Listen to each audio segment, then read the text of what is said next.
দিনহাটা ২ নম্বর ব্লকের নগরকুরসা এলাকায় আমি রয়েছি। এই এলাকা যেমনটা আমরা গোটা মানচিত্র দেখলে বোঝাই যায় যে একেবারে ভারত ও বাংলাদেশের সীমান্ত লাগোয়া এই এলাকা, প্রচুর মানুষ বসবাস করে এবং একাধিক বুথে ভোট হচ্ছে। আমার সঙ্গে উদয়ন গুহ, তৃণমূল কংগ্রেস প্রার্থী দিনহাটার, তিনি রয়েছেন। উদয়নদা, হাফ ডে চলেই গেল, এখনো পর্যন্ত গোটা ছবিটা কি দেখলেন?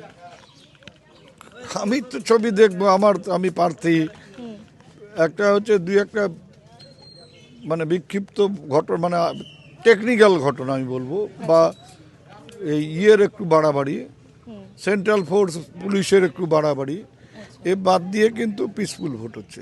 কোথাও কোনো মানে উত্তপ্ত আবহাওয়া সেরকম হওয়ার কথাও না। কেন্দ্রীয় বাহিনীর যে বলছেন যে আপনি মানে অতি সক্রিয়তা, সেটা কি কি ক্ষেত্রে বলছেন? বিভিন্ন জায়গায়, এই যে এখনই আমরা একটা জায়গা থেকে ঘুরে এলাম না আসার পথে, ওইখানে একটা ইয়েতে আমাদের এজেন্ট কি মুখে মুখে তর্ক করেছে, কারণ সেই কারণে বের করে দিয়েছে তাকে। বুড়িরহাটের বালাকুড়া বলে একটা গ্রাম, 1300 ভোটার, ওখানে মাত্র 435টা পোল হয়েছে এখন পর্যন্ত। সারা রাত চলে যাবে যেভাবে এগোচ্ছে। আর একটা হচ্ছে, আপনি বলছিলেন ইচ্ছে করে করা হচ্ছে, এটা মনে হয়, কারণ ওখানে বললাম যে 95% হচ্ছে আমাদের ভোটার। আচ্ছা, তা 95% কি, আমার মনে হয় মোর দেন 95% আমাদেরই ভোটার। তা সেক্ষেত্রে ইন্টেনশনালি হতে পারে।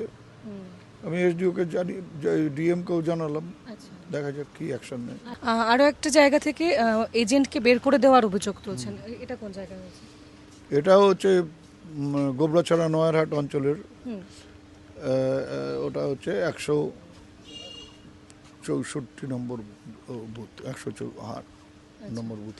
এজেন্টকে বার করে দেওয়া হয়েছে কেন? এটা ডিটেলটা আমি জানি না, আমি লোক পাঠিয়েছি খোঁজ নেওয়ার জন্য, দেখা যাক কি। মানে বিক্ষিপ্ত ছোট ছোট ঘটনাগুলো বিভিন্ন জায়গায় ঘটছে এখনো, তাই তো? আর কেন্দ্রীয় বাহিনী জওয়ানদের যে অতি সক্রিয়তার কথা আপনি বলছিলেন, ওটা মানে মোটামুটি তো কতগুলো জায়গায় সেটা চোখে পড়লো? আছে, সব জায়গাতেই আছে। এখতিয়ারের বাইরে কাজ করার একটা মানসিকতা আছে। যেমন দিনহাটা হাই স্কুলে আমি যখন ঢুকলাম, ওখানে 3টে বুথ, 2টো বুথে কোনো রকম সমস্যা হলো না।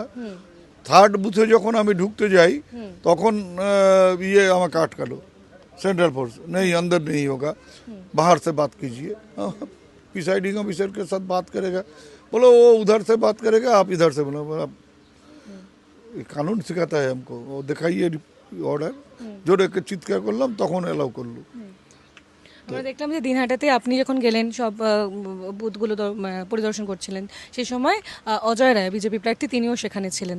তো এই যে এখনো পর্যন্ত যেভাবে ভোট হচ্ছে, যা দেখলেন এই ছবিতে, আপনি কতটা আশাবাদী এখনো পর্যন্ত?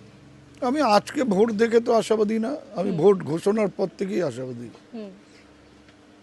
মনে হচ্ছে দিনহাটা আপনারই থাকবে একদম, না থাকলে অবাক হব। আর আমার তো না, তৃণমূলের আর কি।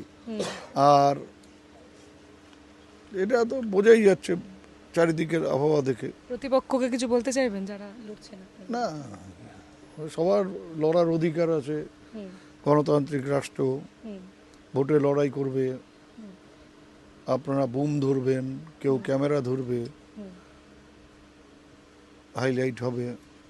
আচ্ছা, একাধিক অভিযোগ উদয়ন গুহ তিনি তুলছেন, তৃণমূল কংগ্রেসের প্রার্থী দিনহাটার, এবং বিভিন্ন জায়গায় তিনি ঘুরছেন। ইতিমধ্যে একাধিক জায়গা তিনি বিভিন্ন বুথগুলিতে ঘুরেছেন, সেখানে মানুষজনের সঙ্গে কথা বলেছেন, এজেন্টদের সঙ্গে কথা বলেছেন। এখনও পর্যন্ত দিনহাটার চিত্রটা এমনই। ক্যামেরায় মৈনাক বাগচির সঙ্গে আমি তনুশ্রী চ্যাটার্জি, এই সময় লাইভ।